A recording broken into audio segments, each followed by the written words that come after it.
Ya, beginilah suasana kandangku, tempat di mana aku tidur dan melakukan proses editing.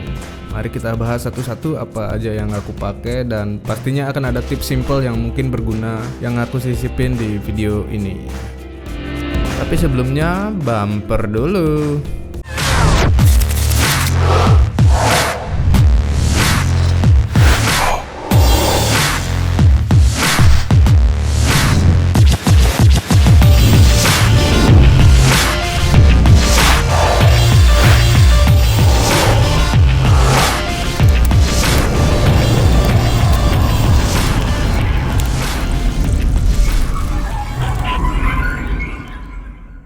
Ada dry cabinet berkapasitas 40 liter yang telat aku beli. Fungsinya untuk menjaga kelembaban udara agar kamera dan lensaku nggak jamuran lah. Dry cabinet ini aku setting default aja. Kelembaban atau RH, yaitu singkatan dari relative humidity, selalu dijaga di kisaran 35-40 RH secara otomatis oleh dry cabinet ini. Untuk spek PC, aku menggunakan motherboard Asus seri Prime Z370P, prosesor Intel Core i7 8700K atau dikenal dengan istilah Coffee Lake. Lalu ada RAM G-Skill Trident Z 16GB DDR4, SSD M.2 ADATA XPG Spectric S40G RGB berkapasitas 512GB. Terus ada secondary SSD SATA SanDisk Ultra 2 240GB yang dulu aku pakai di MacBook Pro ku.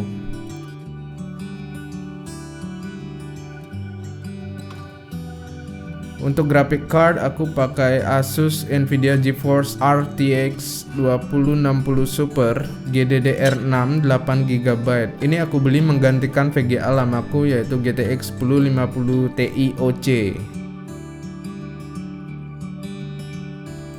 Aku menggunakan dua monitor, satu Dell U2417H 24 inch sRGB 99% dan satu monitor hybrid aku untuk gaming dan editing yaitu LG 27GL650. Ini 27 inch. Tapi menurut aku masih lebih akurat warna monitor Dell aku. Jadi yang LG aku gunakan lebih ke timeline Premiere, terus previewnya di monitor Dell. Kedua monitor itu memiliki ukuran layar yang berbeda, jadi sebenarnya dari segi estetika kurang pas kalau dipasangkan. Nah, untuk bracket yang aku pakai itu belinya di Tokopedia, bahannya kokoh banget dan linknya nanti aku taruh di deskripsi aja. Nah, untuk sekarang aku mau ngejelasin tentang mic, sound card, dan speaker monitor yang aku pakai. Ada beberapa orang yang nge-DM dan nanya, Bang, mic-nya pakai mic apa? Kok bulat banget suaranya? Sebenarnya menurut aku mau kalian pakai mic apapun, yang entah itu mic yang murah, yang lokal, itu untuk hasil akhirnya itu tergantung kita nge-tweak audionya kayak gimana gitu. Biasanya aku nge-tweak di menggunakan Adobe Audition. Itu karakter yang saya inginkan itu ya, kalau suara saya itu biar lebih ngebass dan lebih terdengar lebih bagus lah gitu. Untuk mic-nya namanya ISK DS7 tepatnya. Itu dulu aku tahu dari Rudy Dolphin. Ini nih Facebooknya, akunnya Rudy Dolphin.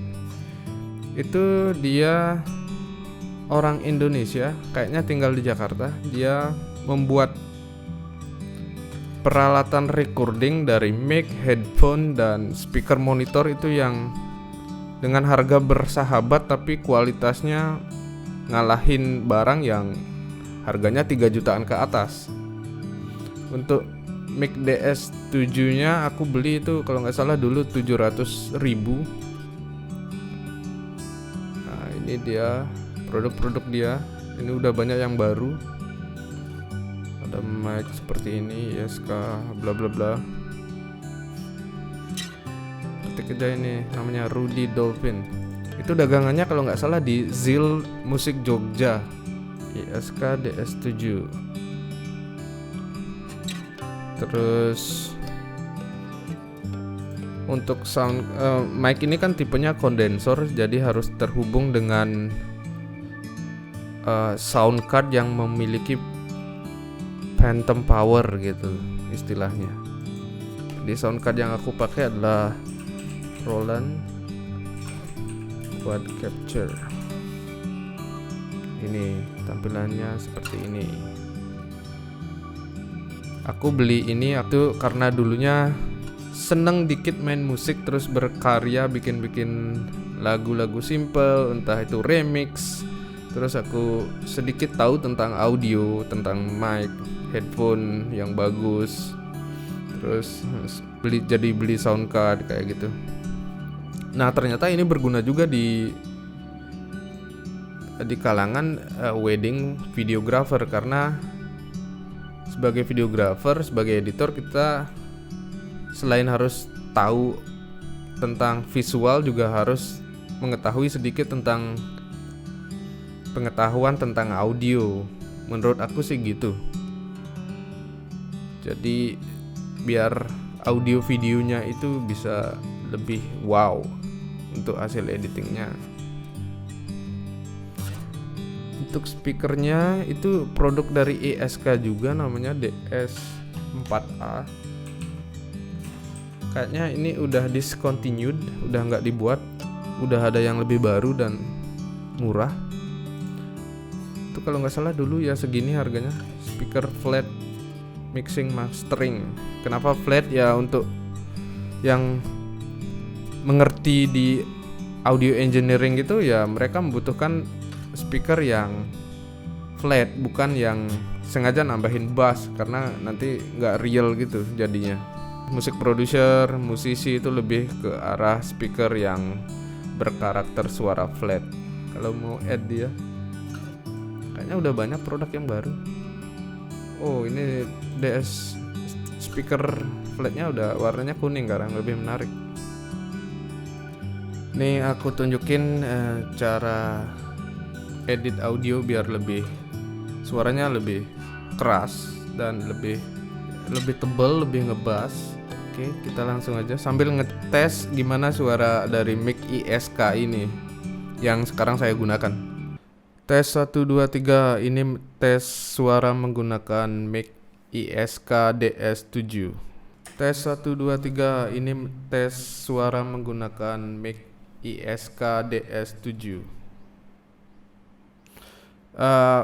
Untuk kondisi seperti ini syaratnya ya semakin dekat mic dengan sumber suara itu semakin bagus, semakin mengisolasi suara lain biar nggak masuk gitu.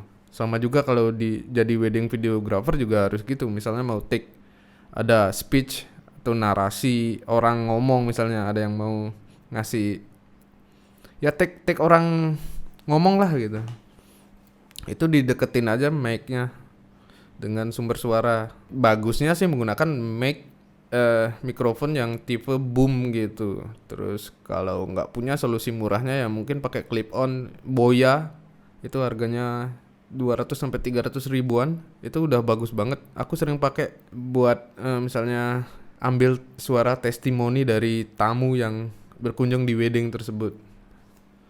Oke, kita lanjut. Tes 1 2 3, ini tes suara menggunakan mic ISK DS7. Nah, itu hasil suaranya. Terus biasanya aku tweak. Misalnya mau ngerasin ya tinggal ini decibel-nya diangkat, ditambah. Terus misalnya mau proses yang biasa aku lakuin itu ke multiband kompresor. Terus ya tinggal pilih preset yang udah ada, broadcast. Biar ini fungsinya meratakan suara. Jadi yang keras sama yang yang volumenya lebih kecil itu jadi semakin mendekat, semakin ngeblend gitu. Jadi nggak terlalu beda banget suaranya. Tes suara menggunakan ini juga ngangkat volume. Tes 1 2 3, ini tes suara menggunakan mic ISK DS7. Terus udah itu aja. sama parametric equalizer. Nah ini ya suka-suka aja. Ini defaultnya flat. Tes 1 2 3 ini mau bikin ngebas misalnya ya tinggal tambah ini. Diangkat. Ini juga bisa dimodif.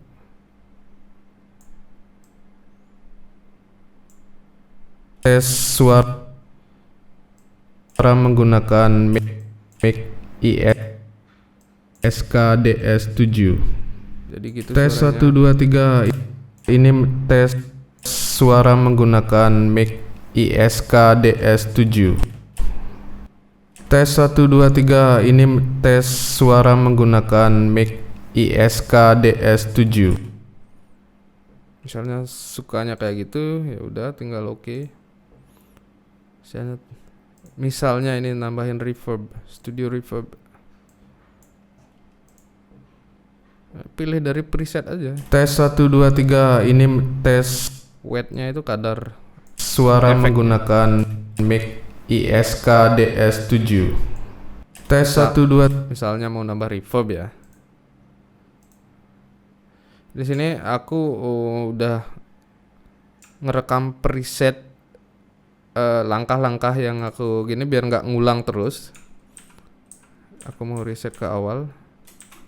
Nih. Caranya ngerekam tinggal pencet start recording terus pilih efek yang mau di-apply. Start recording ya. Pilih efek yang mau di-apply, entah mau dua efek, mau beda sampai 10 efek, terserah lah gitu. Ini aku udah rekam. Jadi bikin preset namanya Joey Bassy. Lebih ngebas lah, broadcast gitu. Ini omonganku tadi. Suara menggunakan mic. Aku tinggal pencet ini Joey Bassy broadcast. Tes 1 2 3 ini tes suara menggunakan mic SKDS7. Ya itu. Kalau untuk wedding paling yang saya pakai yang multi band kompresor tadi, terus sama yang kalau misalnya noise yang ngurangin noise-nya aja gitu. Mic Tuh cara noise reduction-nya gampang. Anggap noise-nya ini ada di sini kan. Biasanya kalau pas diam itu terdengar suara sekitaran kayak kipas angin, motor. Mengurangi sih, nggak bisa hilang nggak bisa hilang total. Kalau hilang total itu suaranya jadi aneh. Misal noise reduction, pencet aja noise reduction process. Nah di sini ada opsi capture noise print. Jadi kita harus ngasih tahu dulu softwarenya yang mana suara yang kita anggap noise. Tes 1. Ya anggaplah ini misalnya ya. Capture noise print. Nah, ini kan high low threshold. Ya tinggal mau nge-tweak silakan. Ini ada noise reduction, mau kadarnya berapa, mengurangi noise-nya berapa. Tapi saranku jangan terlalu overdoing. Kalau overdoing nanti suaranya malah kayak robot.